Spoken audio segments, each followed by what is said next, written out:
नमस्कार मंडळी, मी तुमचा लाडका ओमक्या.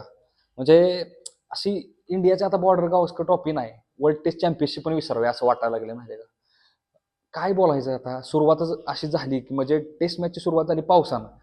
पावसानं पहिला दिवस घालवला. मला तर वाटतंय पाऊसच ही मॅच वाचू शकतो इंडियाची. पावसानंच वाचवलं माहिती पहिल्या दिवशी पण पावसानं वाचवलं. पहिल्या दिवशी ऑस्ट्रेलियन टीमला पावसानं वाचवलं. पण पूर्ण मॅच जर इंडियाला कोण वाचवत असेल ना, तर पाऊस वाचवणार आहे. म्हणजे आपण आता ऑस्ट्रेलिया इनिंग बद्दल चर्चा करणार आहोत. कसं कसं काय काय घडलं की टॉस जिंकला. तिन्ही मॅचला इंडियाने टॉस जिंकलाय माहिती आहे का. पहिल्या मॅच टॉस जिंकला, सगळं सगळं प्रॉपर डिसिजन घेण्यात आली, त्यामुळे काहीच वाद नाही. पहिली मॅच बरोबर जबरदस्त झाली. दुसरे मॅचचा टॉस एवढा घाण चुकला इंडियाचा की डे नाईट टेस्ट मॅच. तुम्ही पहिल्यांदा बॅटिंग काय येता एक्सपोज झाला तुम्ही डायरेक्ट. पहिल्या दिवशी एक्सपोज झाला मात्र डे नाईट टेस्टमध्ये तुम्ही. तिथं पहिलं टॉसचं डिसिजन चुकलं. ह्या टॉसला असं वाटलं ओव्हरकास्ट कंडिशन. टॉस जिंकला, बॉलिंग घेऊ, ओव्हरकास्ट कंडिशन आहेत, ऑस्ट्रेलियाची पटकन विकेट पाडू धाडाधाडा. पण त्या बुमरा एकमेव कार्यकर्ता असा आहे बुमरा की त्याला कुठनं एकमेव बॉलर आहे, जबरदस्त बॉलिंग टाकतो, त्याला दुसऱ्या साईडनं मदतच भेटा. कशा विकेट पडतील.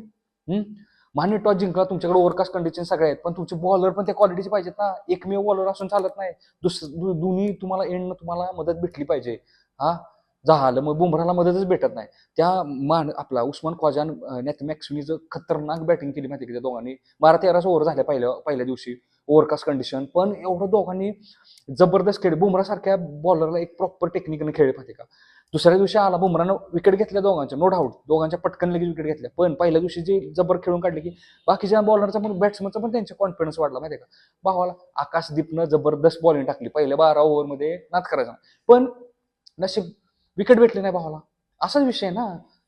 विकेटच भेटली पाहिजे मॅच जिंकण्यासाठी माहिती आहे का. त्याशिवाय काय पर्याय नाही. बॅट्समन रन काढणार, त्यात काय वाद नाही. पण बॉलर जोपर्यंत विकेट घेत नाही ना, तोपर्यंत मॅच जिंकू शकत नाही. आणि तेच झालं इंडियाला. फक्त एक बुमरा आहे, तोच बॉलिंग टाकतोय नुसता, त्याला दुसरीकडून मदत भेटना. हा त्या परत ट्रॅव्हस हेड, म्हणजे त्या दोघांच्या पटकन विकेट पाडल्या. नेट मॅक्सवेल आणि उस्मान ख्वाजा झालं. लबुशेन पण स्वस्त त्याला निपटावला.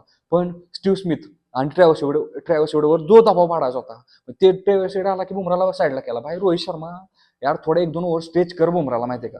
त्याशिवाय विकेट नाही पडणार. ट्रॅव्हस हेडला तुम्ही स्टार्टिंगलाच आउट करू शकता, परत तो माणूस आउट होऊच शकत नाही. म्हणजे इंडियाकडे प्लॅनच नाही त्याच्या विरुद्ध आउट करण्याचा. तो येतो, ऑस्ट्रेलियन टीम रिलॅक्स होती. ट्रॅव्हस हेड म्हणल्यावर रन काढणारच आपलं, नाद करायचं नाही. तो आला भाऊ, ते तसं झालं, 150 रन मारून गेलाय. अरे शॉर्ट बॉलचा वापरच करणार भाई स्टार्टिंगला.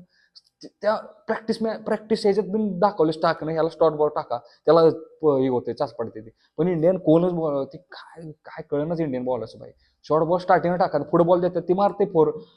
ह्यावेळेस मॅचवर प्लेअर खेळी त्यांना काय नाद करणार नाही. पण शॉर्ट बॉल टाका तरी टेस्ट तरी करा यार तुम्ही. ते नाही झालं. ते स्टॅव्हर्ड खेळा. स्टीव्ह स्मिथ आत्ताच्या ह्या इनिंग सोडली तर आत्तापर्यंत एवढा 2 वर्ष एवढा चाच पडतोय भाऊ. असं वाटतं की प्रत्येक बॉलला विकेट भेटेल, विकेट भेटेल भावाची. पण ते बी तसंच काउंटर अटॅक झालाच नाही त्याच्या विरुद्ध. तो पण चांगला रिलॅक्स सेट झाले की कुठल्या बॉल बॅट्समनची विकेट पण लय अवघड असते. भावाने शतक मारलं झाला. स्टीव्ह स्मिथ सारखा परत प्लेअर माघारी आलाय, म्हणजे स्टीव्ह स्मिथ सारखा प्लेअर माघारी आला म्हणजे खूप इंडियाच्यासाठी खूप धोक्याची घंटा आहे माहिती का. कसं पण करा तुम्ही त्याला पुढच्या मॅचमध्ये रोखा, काय पण करा, प्लॅनिंग करा प्रॉपर. आता मला तर वाटतं खरंच बॉर्डर गावस्कर ट्रॉफी पण विसरायची आणि वर्ल्ड टेस्ट चॅम्पियनशिप पण इंडियाने विसरायची असं वाटायला लागलं. ही मॅच वाचेल इंडिया, ड्रॉ होईल मान्य, पण पुढच्या मॅचला खूप अवघड होणार आहे माहिती का. म्हणजे बुमराला मदत भेटली बॉलरची तरच इंडिया मॅच जिंकू शकतं, नाहीतर अवघड आहे. म्हणजे एक सिंगल हँडेडली कोण नाही मॅच जिंकू शकतो. वर्ल्ड क्लास बॉलर आहे सगळे, पण तू माणूस आहे शेवटी रे. तू किती ओव्हर टाकणार आहे शेवटी. त्याचं पण काहीतरी लिमिटेशन आहेत. झालं मग त्याच्यावर तुम्ही डिपेंड राहिलाय पूर्ण. असं झालं. आता ते दोघांनी 241 रनची पार्टनरशिप केली, झालं मग तिथंच मॅच सगळी फिरली. त्याच्यानंतर पटापटा विकेट पाडल्या स्टीव्ह स्मिथची आणि ट्रॅव्हस हेडची, मिशेल मार्चची विकेट पाडल्या. असं वाटलं की आता ही होईल, पण परत बुमरानंच त्या विकेट पाडल्या. बुमराचा स्पेल संपला की परत ॲलेक्स कॅरी आणि पॅट कमिन्सनं मारली, परत परत हाणली. त्या 70 रन काढल्या त्या ॲलेक्स कॅरी भाई. तो असं वाटत होतं की त्याला काढतील माहिती का पुढच्या मॅचला, पण तो त्या माणसाला परत तुम्ही रिवाईव्ह केला माहिती का तुम्ही, त्याला 70 रनची पारी देऊन. आ त्यानं 70 रन मारल्या आणि ते फास्टेस्ट 70 मारल्या.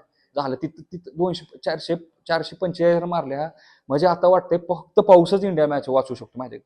445 रन ऑस्ट्रेलियन तिकडे जाऊन परत खेळा येणं लय अवघड असते माहिती का. पिचेस खतरनाक असतात, बाउन्सी पिचेस असतात, आपल्याला अनुभव नसतो तिथल्या पिचेसचा. त्यात ओव्हरकास्ट कंडिशन आहे सध्या, लय अवघड आहे माहिती का. आता फक्त इंडियन बॅट्समनने चांगलं खेळावं, नाहीतर मॅच मॅच तर की जाणार हरवू नये, फक्त ड्रॉ करावी. आता ड्रॉ तर करावी. बघूया आता काय होतंय पुढच्या इंडियन इनिंगला काय होते आपण पुढच्या व्हिडिओमध्ये बघूच. आमच्या चॅनलला लाईक करा, शेअर करा.